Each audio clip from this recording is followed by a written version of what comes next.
നേരത്തെന്നെ തമ്മിൽ നോക്കാതെ പോയി നാം.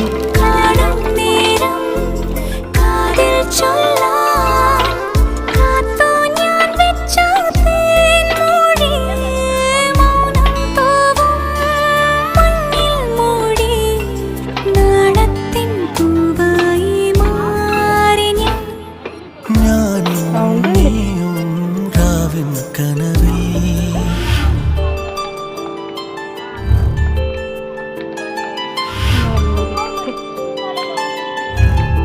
നമുക്ക് അതിൽ അങ്ങോട്ടും ഇങ്ങോട്ടാക്കിയാലോ?